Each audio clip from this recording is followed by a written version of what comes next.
Hello everyone आमी प्रियंका आमार এই চ্যানেলে তোমাদের সবাইকে স্বাগত। কেমন আছো সবাই? আশা করছি সবাই ভালো আছো আর আমিও ভালো আছি তোমাদের আশীর্বাদ আর ভালোবাসায়। আজকে আমি আমার আরেকটা রেসিপি নিয়ে এসেছি, সেটা হলো দুধ দিয়ে সন্দেশ। তো দেখে নাও কি করে আমি এই দুধের সন্দেশটা বানিয়েছি, একদম সহজ উপকরণ দিয়ে আর সহজভাবে। একদম কম সময়ের মধ্যেই দুধের সন্দেশটা তোমরা বানিয়ে নিতে পারো। প্রথমে এখানে আমি হাফ কাপের মতো চিনি কড়াইয়ের মধ্যে দিয়ে দিয়েছি। তারপর এখানে আমি অল্প জল দিয়েছি। চিনি তোমরা যে যার পছন্দ মতো ব্যবহার করতে পারো, কার কীরকম পছন্দ সন্দেশের মধ্যে, কম মিষ্টি বা বেশি মিষ্টি, এটা তোমরা তোমাদের অনুযায়ী দিয়ে দিতে পারো।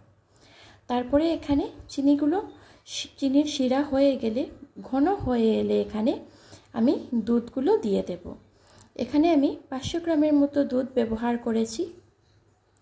দুধ দিয়ে নাড়াচাড়া করতে থাকবো কনস্ট্যান্ট, না হলে কড়াইয়ের নিচে ধরার সম্ভাবনা আছে।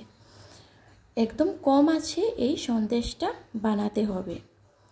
এইভাবে নাড়াচাড়া করতে করতে যখন একদম ঘন হয়ে যাবে, ঘন হয়ে যাওয়ার পর এখানে গ্যাসটা অফ করে দেব।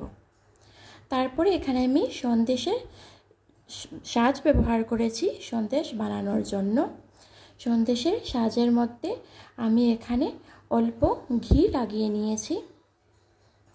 ঘি দিলে তাড়াতাড়ি সন্দেশগুলো সাজ থেকে উঠে যাবে, তাই এখানে ঘি আমি ব্যবহার করেছি। তোমরা তেলও ব্যবহার করতে পারো, ঘি দিলে গন্ধটা ভালো হয়, তার জন্য আমি এখানে ঘি দিয়েছি। তারপর ছোট ছোট করে বল করে সন্দেশের সাজের উপর বসিয়ে চেপে চেপে সন্দেশের সাজগুলো ওই বলটার মধ্যে উঠে যাবে। উঠে গেলে আস্তে আস্তে সাইড থেকে নামিয়ে একটা একটা করে সবগুলো রেখে দেব। বন্ধুরা, তোমাদের যদি আমার এই রেসিপিটা ভালো লেগে থাকে তাহলে লাইক, শেয়ার এন্ড সাবস্ক্রাইব অবশ্যই করো, আর আমার পাশে থেকে আমাকে এগিয়ে যেতেও সাহায্য করো তোমরা। বন্ধুরা, তোমরা যারা আমার এই চ্যানেলে ভিজিট করেছো বা পরবর্তীতে ভিজিট করবে, তোমাদের সবাইকে অসংখ্য অসংখ্য ধন্যবাদ।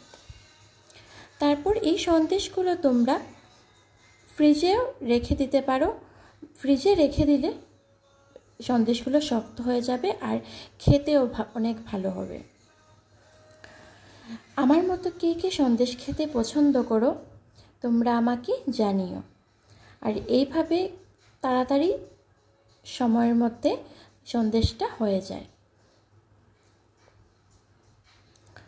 দুধের সন্দেশ তো তোমরা অনেক রকম খেয়েছো, এইভাবে একবার বানিয়ে খেয়ে দেখবে, একদম তাড়াতাড়ি মধ্যে বানানো হয়ে যাবে আর অনেক দিন পর্যন্ত স্টোরও করা যাবে।